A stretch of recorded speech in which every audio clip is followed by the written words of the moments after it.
Now perhaps you'll have some coffee. No, thank you. I have a great deal of work to do. Good morning. Good morning. Albertine, how could you? Well, I dare say it was only curiosity and no permanent harm has been done, so let's leave it there, shall we? Thank you. We have more important things to talk about. Like this lecture you're going to give in London. You mean it's on? It certainly is. And you better make a good job of it if you want that grant.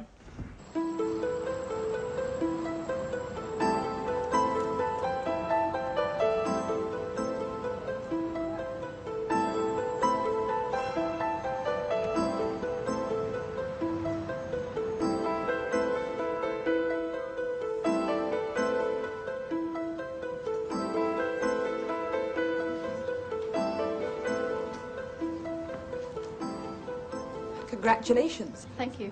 I'm most impressed. You must have done a great deal of travelling. No, not exactly. Don't tell me they're painted from photographs. No. Well...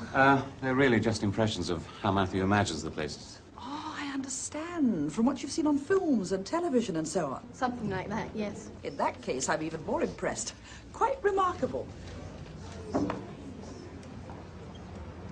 Albertine! Matthew! Isn't this exciting? Hello, Mr. Mayor. Hello, Matthew. Oh, you must be very proud. One-man show at your age. No prouder than you must be. Hello, Albertine. Congratulations on your results. Thank you, Mr. Gore. Of course, having Chocky around certainly helped. Well, even so, it's a marvellous achievement. She'd have got a first in any case. It would have taken longer, that's all. Say 2 years instead of 1. Come and show me your pictures. Okay, I've done a new one of the windmill. Wait until you see it. How's she coping? With Chocky, I mean. She's coping very well. I must say, I still find it all rather difficult. I know what you mean. Well? Yes, sir, she came. Ah, excellent. And? They're obviously still communicating with each other. How very interesting. Keep up the surveillance.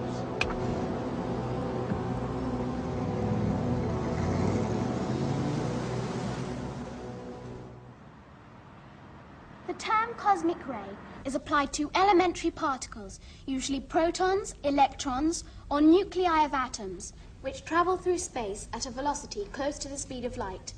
Some 90% of these particles are protons, the hydrogen of nuclear. When high-speed cosmic ray protons collide with hydrogen atoms in the interstellar medium, nuclear reactions take place between them, and a number of pions are created.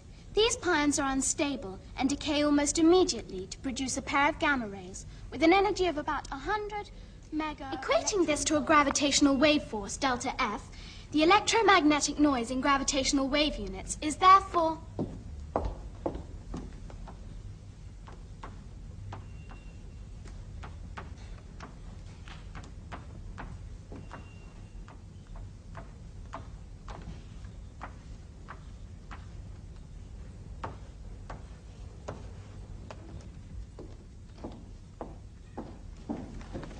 The aim of these experiments will be to identify and eventually collect gravitational waves from black hole events in galactic nuclei and stellar collapses, which are both impulsive sources and continuous sources such as binary stars, pulsars in the Crab Nebula. Thank you.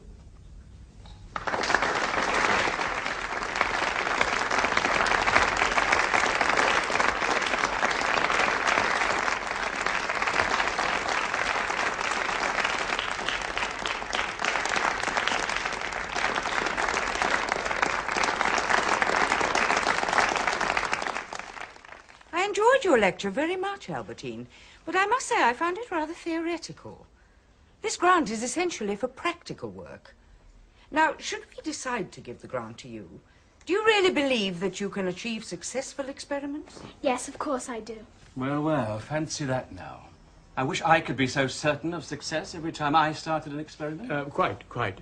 Surely, Albertine, you can only say that you hope your experiments will succeed. No, I know they will. Nonsense, girl. Nobody can possibly say that. I can. Albertine, please. I admire your confidence, but you must beware of being overconfident, you know. Statements like that are irresponsible.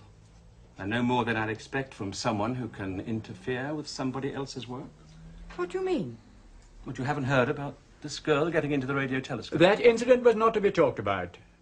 Dr. Little agreed. Yes, well, Dr. Little was furious, and I can't say I blame her. Her whole program was ruined. That's not fair. I said I was sorry, and she promised. Indeed she did, in this very room. But what did the girl do? She managed to make a connection with the computer controlling the radio telescope. Oh, and then fed in her own program. And she was using the telescope like an expensive toy. I was not. That's not true. Oh, dear. That's hardly the sort of behaviour one expects, now is it? Yes, well, it's exactly the sort of behaviour I'd expect from an immature child. I mean, how can we possibly give our one remaining research grant to someone who is so irresponsible? I wasn't playing with it. I was searching for a planet. Well, that's not so difficult. There are billions of them out there. Not like this one. Oh? And what is so special about this one? Is it inhabited or something? If you must know, yes. Albertine, Albertine. And did you manage to find this planet? No, but we did manage to make contact with some of the beings who've colonized other planets. What, little green men with horns and eyes in the middle of their forehead? No, it's not like that. We had messages, signals from them. Oh, you made contact with intelligent life forms. You did. Something the world has been trying to do for centuries. I think I've heard enough. Thank you, Albertine. But you've got to believe me. It's true. I have a friend. From outer space? Yes. Yes. Oh, Chocky, please. Help me. Please.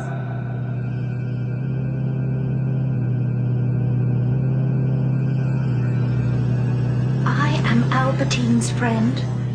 My name is Chocky.